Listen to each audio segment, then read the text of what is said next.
What if I told you the most profitable stretch of Las Vegas is not the Strip? While billion-dollar mega-resorts lay off staff, close buffets, and watch occupancy sink, a few blocks of neon-covered concrete are still printing money like it is 1969. Fremont Street is not supposed to work in 2026. It is old. It is small. It has none of the luxury or spectacle that made Vegas famous. And yet tourists keep coming back. Gamblers keep betting. The cash registers keep ringing. And what's happening here is not a fluke. It is exposing a shift that is quietly changing who Vegas is for and why the Strip is starting to lose people. Number 10. People actually stay on Fremont. Here is something the Strip never figured out. It does not matter how many people walk through your doors if none of them stop. On Las Vegas Boulevard, tourists march from resort to resort like they are checking boxes on a scavenger hunt. They snap a photo in front of the Bellagio fountains, poke their head into Caesars, and keep moving. The journey becomes the point. The spending becomes an afterthought. Fremont Street flips that script entirely. When visitors step under the Viva Vision canopy, something changes. They stop walking, they look up, they grab a drink from one of the open container bars, and plant themselves in the middle of the action. Street performers pull crowds. Music stages draw circles of spectators. Suddenly, people are not passing through anymore. They are staying. And in the casino business, time is the only currency that matters. Every extra minute a guest spends in your ecosystem is another chance for them to sit at a slot machine, order another round, or wander into a gift shop. Fremont understood this from day one. You do not need the most impressive building on the block. You need to give people a reason to stay where they are. The Strip built cathedrals designed to be photographed. Fremont built a living room designed to be lived in. One creates content, the other creates customers. But getting people to stay is only half the battle. You also have to make sure they are not afraid to spend. And that is where Fremont pulls even further ahead. Number 9. Lower prices create longer nights. The Strip has a pacing problem. When drinks cost $18 and blackjack minimums start at $50, visitors do not relax. They calculate. Every sip feels like a financial decision. Every hand feels like a risk. And when spending feels stressful, people do one of two things. They either blow their budget in an hour and leave, or they tighten up and barely spend at all. Either way, the house loses. Fremont plays a completely different game. $3 beers, $5 blackjack tables, $10 prime rib specials at midnight. These prices are not accidents. They are psychological tools designed to keep wallets open all night long. When a tourist knows they can afford to lose a little and still have fun, they stop watching the clock. They order another round. They throw $20 more on the table. They wander into a second casino because the first one treated them well. The spending never spikes, but it never stops either. This is the math that Strip executives forgot. A visitor who spends $200 over 6 hours is worth more than one who spends $150 in 90 minutes and leaves frustrated. Fremont banks on endurance. It wins through patience, not pressure. Every cheap drink is an invitation to stay longer. Every low minimum bet is permission to keep playing. Fremont does not extract money from its guests. It lets the money flow naturally while the good times roll. But low prices only work if they feel real. The moment guests sense a trap, the magic disappears. And that leads us to the next reason Fremont keeps winning. Number 8. No psychological sticker shock. You know the feeling. You sit down at a Strip restaurant, glance at the menu, and your stomach drops before you even order. $42 for a burger, $19 for a cocktail. Suddenly, you are not thinking about enjoying your meal. You are thinking about damage control. This is sticker shock. And on the Las Vegas Strip, it happens constantly. Resort fees that appear after booking, parking charges that did not exist 5 years ago, drinks that cost double what the menu at the pool bar suggested. Every transaction feels like a negotiation, and every negotiation creates friction. Fremont eliminates that friction almost entirely. Prices are visible. Menus are simple. A beer costs what you expect a beer to cost. There are no surprise charges waiting at checkout, no hidden fees buried in the fine print. When guests feel like they understand the deal, they stop hesitating. And when hesitation disappears, impulse spending takes over. This is basic consumer psychology. People spend more freely when they feel safe, when they believe the environment is fair. The Strip trains visitors to keep their guard up. Fremont trains them to let it down. That relaxed state is worth millions. A guest who trusts the pricing will gamble longer, eat more, and never feel the need to escape to their hotel room just to recover from the stress. Trust is the invisible engine behind every dollar Fremont earns, but trust alone doesn't keep people spending. You also need an environment that makes it effortless, and Fremont built one of the most efficient layouts in the entire city. Number 7. Everything is walkable. Let me paint a picture. You are staying at a Strip mega resort. You want to grab dinner at a place 3 properties down. Sounds simple, right? Except now you are walking through an endless casino floor, riding an escalator to a sky bridge, crossing a 6-lane boulevard, and hiking another quarter-mile through someone else's slot machine maze. By the time you arrive, your feet hurt, and your energy is gone. Fremont does not have that problem. 5 major casinos sit within a few 100 feet of each other. Restaurants, bars, and entertainment are stacked side by side under one pedestrian canopy. You can hit 4 different venues in 20 minutes without ever needing a rideshare or checking Google Maps.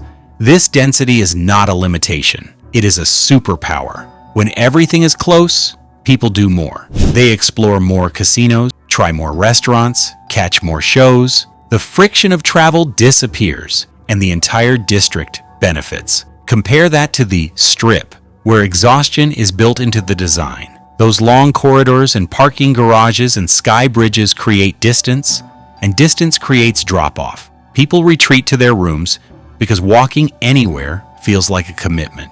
Fremont keeps guests in motion without wearing them out. The result is a self-sustaining loop of spending that never requires a taxi, a rest break, or a nap. But walkability only fills the streets. You still need something to pull people off the sidewalk and into the action. That is where the next advantage kicks in. Number 6, free entertainment pulls. Crowds in on the Strip, entertainment is a product. You pay $200 for a Cirque du Soleil ticket. You drop $150 on a residency show. The experience is polished, professional, and completely transactional. If you cannot afford the price, you do not see the show. Fremont took the opposite approach. Every night, live bands play on open stages for free. Street performers juggle fire, crack jokes, and pose for photos without a cover charge. And every hour, the Viva Vision canopy explodes into a 6-minute light show that stops pedestrians in their tracks. None of it costs a dime. The entertainment is not the product. It is the bait, and it works around the clock without a velvet rope in sight. But pulling people in is only step 1. You have to make them feel like they belong once they arrive. And that is where Fremont wins hearts, not just wallets. Number 5. Gamblers feel welcome. Again, there was a time when anyone could walk into a Vegas casino and feel like they had a shot. $5 tables, friendly dealers, a sense that the games were meant for regular people looking to have fun. That era is dead on the Strip. Today, minimum bets at most Strip casinos start at $25. During peak hours, they climb to $50 or even $100. For casual gamblers, that is not entertainment. That is intimidation. You sit down, lose 3 hands in 5 minutes, and suddenly you are out $75 with nothing to show for it. The message is clear. This table is not for you. Fremont sends the opposite message. $5 blackjack still exists here. $10 craps games run all night. Dealers chat with players instead of rushing through shoes. The pace is slower. The stakes are lower. And the vibe says everyone is welcome. This is not just about being nice. It is about math. Fremont makes money on volume. 1,000 players betting $5 each generates the same revenue as 200 players betting $25, but with one major difference. Those 1,000 players are having fun. They are staying longer. They are coming back next month. The Strip chased high rollers and forgot about everyone else. Fremont remembered that regular people built this city in the first place, but welcoming gamblers once is easy. The real trick is making sure they return. And that brings us to the next piece of Fremont's strategy. Number 4, repeat visitors matter more than first-timers. The Strip is obsessed with first impressions. Every new resort tries to out-spectacle the last. Bigger fountains, taller towers, wilder themes. The goal is to wow tourists who have never visited before, to create a moment so impressive that it trends on social media. Fremont does not play that game. It plays for the second visit, and the third, and the 10th. The casinos are familiar. The prices stay consistent. The staff recognizes regulars by name. Nothing is designed to shock. Everything is designed to feel like coming home. This repeat visitor model changes everything. A first-time tourist might spend big, but they are also unpredictable. They might love Vegas or hate it. They might never return. A repeat visitor, on the other hand, is a guaranteed revenue stream. They know what they like. They budget for their trips.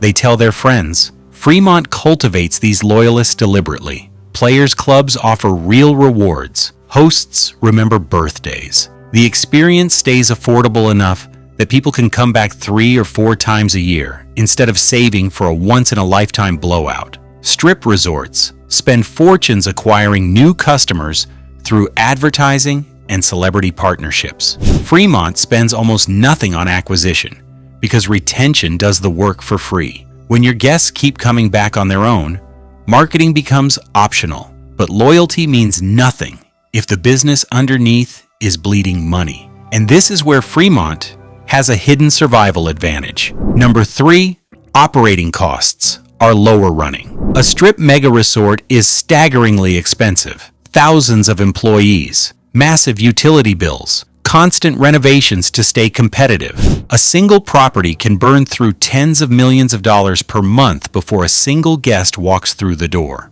When occupancy drops or spending slows, these resorts bleed cash fast. Fremont operates on a completely different scale. The buildings are older, the staffs are leaner, the amenities are simpler. A downtown casino does not need a celebrity chef restaurant or a $14 million nightclub to attract visitors. It just needs cold drinks, working slot machines, and a fun atmosphere. This lean model creates something rare in Las Vegas: flexibility. When the economy softens or tourism dips, Fremont properties do not panic. They do not need 90% occupancy to break even. They can ride out slow seasons, adjust promotions, and wait for the crowds to return without slashing jobs or closing floors.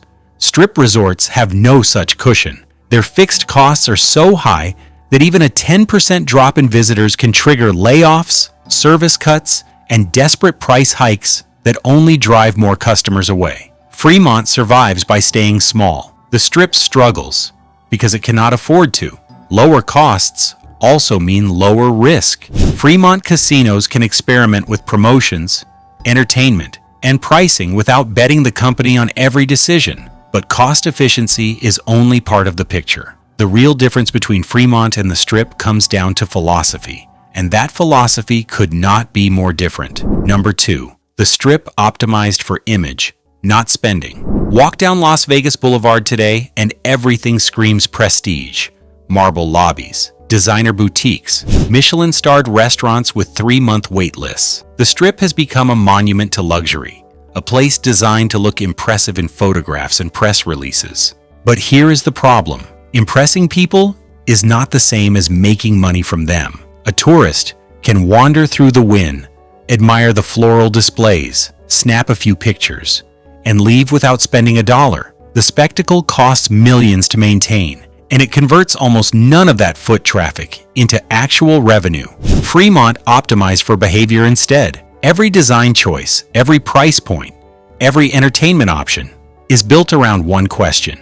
Does this make people spend? The canopy keeps guests comfortable so they stay longer. The open container laws let them drink while they walk. The tight layout means no one ever wanders too far from a casino entrance. Nothing on Fremont is designed to impress investors or win architecture awards. Everything is designed to move money from pockets to registers as smoothly as possible. The Strip got distracted by its own image. It confused looking successful with being successful. Fremont never made that mistake. One street performs for cameras. The other performs for accountants, and right now the accountants are only smiling in one place. But all of these advantages trace back to something deeper, a fundamental difference in purpose that explains everything. And that brings us to number one. Number one, Fremont was built for humans, not investors. The original Las Vegas was simple. Give people a good time, keep them comfortable, make sure the drinks are cold, the games are fair enough to feel exciting, and the atmosphere never lets them forget they are somewhere special. That formula built an empire. It turned a desert railroad stop into the entertainment capital of the world. Fremont Street still runs on that formula. The casinos are not trying to maximize revenue per square foot. They are trying to maximize smiles per visitor. The difference sounds small, but it changes everything. When your goal is human satisfaction, you make decisions that keep guests happy. When your goal is investor returns, you make decisions that squeeze guests dry. The Strip chose investors. It raised prices, cut services, and optimized every interaction for extraction. The result is a customer experience that feels hostile. Tourists leave exhausted, annoyed, and swearing they will never come back. The short-term numbers might look acceptable, but the long-term damage is already showing. Fremont chose humans. It kept prices low, service personal, and entertainment accessible. The result is a customer experience that feels like a gift. Visitors leave happy, tell their friends, and start planning their next trip before they even land at home. Las Vegas was never supposed to be a luxury brand. It was supposed to be a party that anyone could afford. Fremont remembered, the Strip forgot, and until the mega resorts figure out what Fremont already knows, downtown will keep cashing checks while the boulevard wonders what went wrong.